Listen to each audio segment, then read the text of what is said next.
Greetings, YouTubians, and welcome back to Wayne Sharp World, where today I am coming at you guys with a Spyderco that has been around for years, and for most of those years, I have been massively disrespecting this knife, and I have come around, I have seen the light, and it's time for me to talk about it. Now, I'm also coming to you guys with some pretty nasty burns on my hand.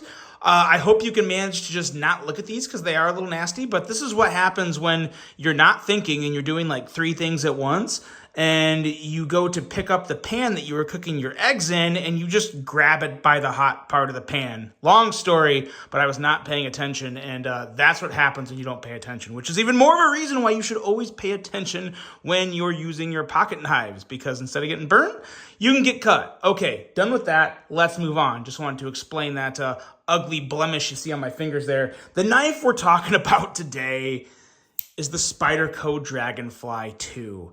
Now, I have talked about this knife a little in the past, and I have said good things about it, but I have been on a kick for a very long time to where I have just been against Spyderco's polymer scales, and I've always said I don't need them, I don't like them, I don't want them. And I didn't really give the Dragonfly 2 a sincerely fair shot from the get-go, because I really did like the design of the knife. The first time I handled it, which was years and years ago, I just recently picked this one up. I'll talk a little more about the specific one here in a second. But I just picked one of these up and I just had to try it again, and I'm in love with it. Like, I'm not going to say it's like the best 5th pocket knife ever, because I think you're going to see that in this video. It's not this one, but this is easily in the top 3 to 5 for me. With a couple improvements, it could be the best, but it's still a phenomenal knife. And there's a few things that really set it above so many other knives. We're going to talk on all that. But first, I want to thank you guys for tuning in today. If you like what you see, please do me a huge favor. Hit that subscribe button, follow along. I'm going to continue to bring you the content. And now, let's take a look at some overall specs on this knife right here. We are looking at an overall length of 5.56 inches. A blade length of 2.25 inches, and a blade thickness of a nice and slicey 90 thousandths thick blade stock. We have a blade material. Now, this specific knife I have in my hand here has CPM 20CV. This is a special limited run through DLT, which is unfortunately sold out. It just sold out.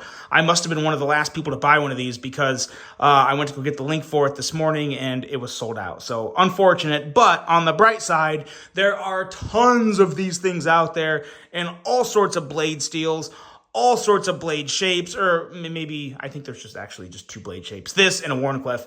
But you have all sorts of different types of polymer colors, a bajillion different types of blade steels for this knife. So there's tons of options when it comes to blade steel, handle color, all that good stuff. We are looking at a drop point style blade with a very nice and slicey full flat grind. Handle length coming in at 3.31 inches and a handle thickness at 340 thousandths. Very nice and thin handle. As I alluded to earlier, we have Spyderco's polymer handle here, which I'm sure, if not everyone, most people are familiar with. We have your traditional lockback type of blade here, and we have a user of a left or right hand tip up carry, a weight coming in at a very light 1.2 ounces. And then the price. The price can really range. I think this one here was actually a great deal through DLT with CPM 20 CV. It was like $86 or $83. Like I said, though, that's sold out. You can get these anywhere from $78 up to, I think, $116. And there is still some versions with like S30V, which is a phenomenal steel for this. The common steel, or like the base steel that the original Dragonfly 2 comes with, is, I believe, VG10. So VG10 is going to be at the $78 price tag, and I believe the S90 or the S30V is up closer to $100, if not maybe a little over $100. So again, all the options. I have 2 links below. One to GP Knives, which if you guys haven't heard of GP Knives, definitely check them out. Pretty big retailer. They're located in southern Illinois, kind of close to St. Louis.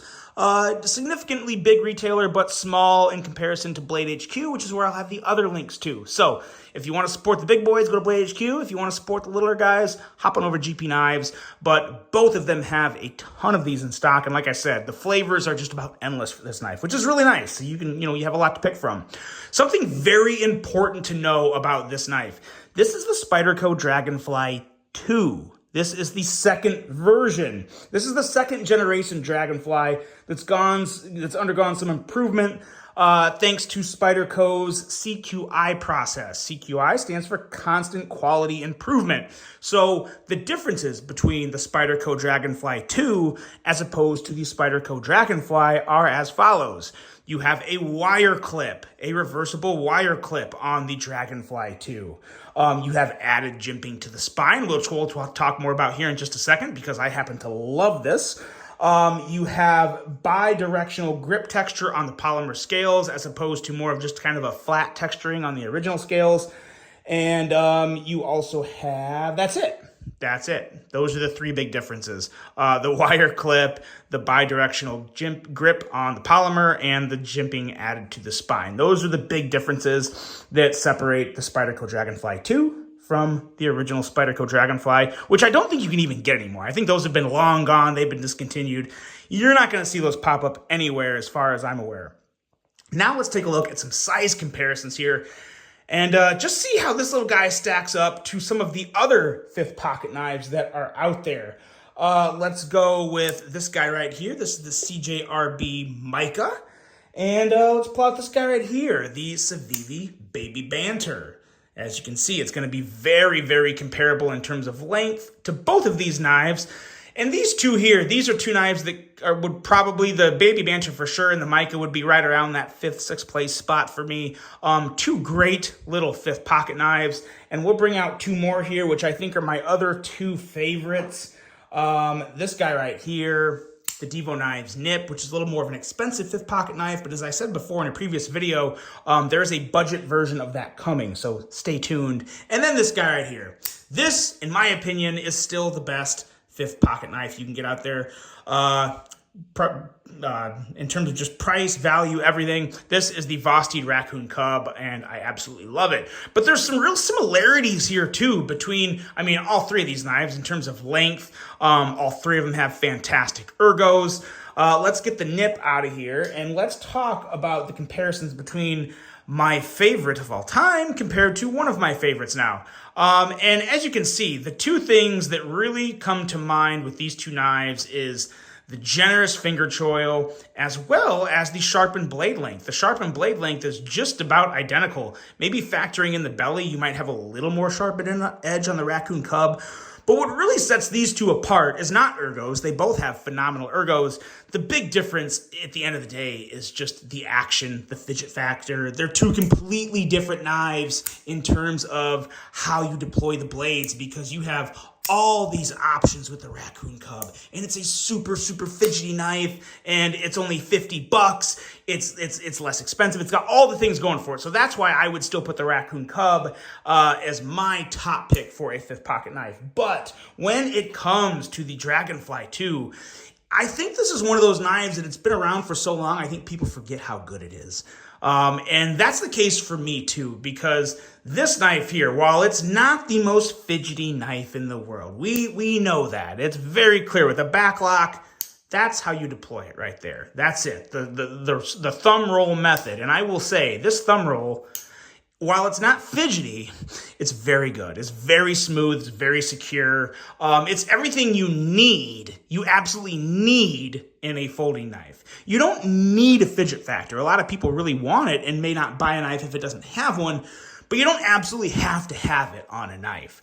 And the Dragonfly 2 proves that because what you lack in fidget factor, you gain in this blade because Spyderco, as I've said before, is one of the best companies out there when it comes to razor sharp shaving edges on their knives. And this Dragonfly 2 is just an absolute laser beam. It is one of the sliciest Spydercos I've ever handled. And I know that sounds crazy, and it could be, I think some of that CPM 20 CV could have something to do with it, because this has had some great edge retention for me, which you should come to expect from CPM 20 CV. Let's wipe this off here. We got finger smudges and whatnot on it. But this is just a perfect little fifth pocket blade. That 2.25 inches, and you probably have closer to maybe just under 2 inches of actual sharpened blade length. But I tell you what, with that jimping on the spine, that just feels so perfect. I mean, this is the perfect jimping for a spine on any knife or any blade. Locks your thumb in. You have the same jimping down here, and you just get this guy in your hand, and you are ready to work. This is an absolute workhorse of a small knife. It's just so good. And if you have thicker fingers, if you have bigger hands, this could be one of those small knives that you might actually really like, because of the curvature in the handle here and kind of the narrowness there. If you have thicker fingers, I could see bigger, thicker hands still getting a really, really good purchase on this knife. I mean, I kind of have skinnier fingers, and so to me, I kind of feel that curvature maybe a little more than I even want to.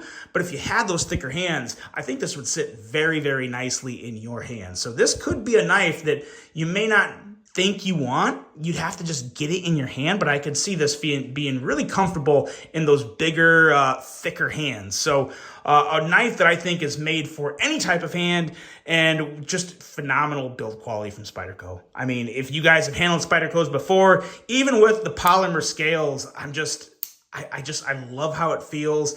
And I'm not so worried about the polymer scales for this knife, because you have steel all throughout the back of it, or through most of it, and then you do have kind of a solid back here. It's not like there's like an empty space or there's just a standoff or something.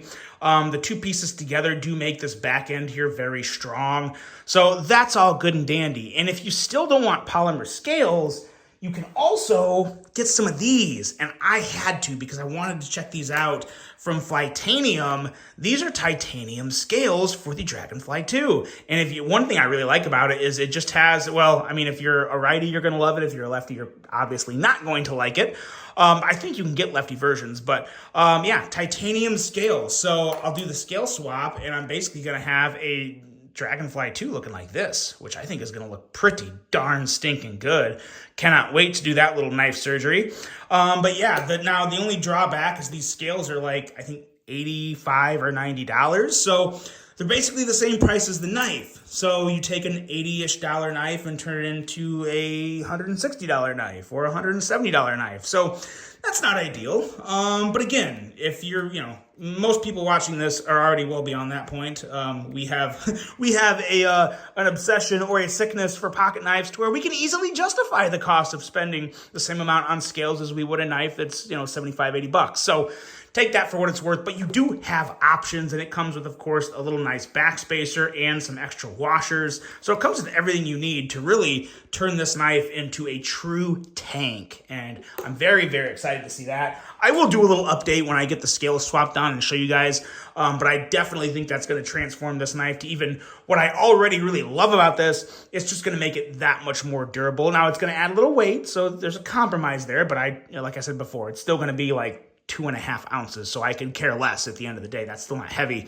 But yeah, just going back to this. The action, there's not much action to talk about. In my opinion, it's really the only drawback on this knife is the fact that it really doesn't have any fidget factor. It's a backlocking knife. So if you don't care about a fidget factor and you just want a damn good knife with good ergos and a sharp, functional EDC blade, but you want a small knife, this is it. Like, this is it. It is just a phenomenal knife in every single way. And some people don't want to buy Chinese knives. I get it. I'm not one of them. I personally do not have a problem buying Chinese knives whatsoever. But if that is your thing and you want to stick to American or Italian, or this actual Spyderco here is made in Japan. Let's zoom out there. Seki City, Japan. So you're avoiding China, you're supporting Spyderco, and you're getting a great knife. So take that for what it's worth. That really means something to some people. In all honesty, it doesn't mean much to me, but it's worth noting. So there's that, guys. This knife here, I've been wrong about it for a very long time, and I have finally seen the light. This is a knife that is definitely sticking around. You will most certainly see it in my update to the best 5th pocket knives of all time. Where it'll be on the list, I don't know. I do think it's a strong top 5, but at the same time, we're talking about a list of 10 knives, and any more nowadays, the 5th pocket knives are bringing heat. I mean, they are absolutely incredible. So that video is coming later this year. I'm going to wait till probably mid to late fall before I roll that back out. But you will see that. But that is the Spyderco Dragonfly 2, guys. I know I've given it some crap over the years. I know I've said some stuff about Spyderco's polymer handles, but at the end of the day, it's just a damn good knife. And I've come back around. I am officially a fan again. Let me know what you guys think of this guy right here. Let me know if you've ever handled a Spyderco Dragonfly 2 or if you have one in your collection. Let me know what you think of it. I really hope you guys enjoyed this one. Hope you have a great rest of your day. And until the next one, I'm out.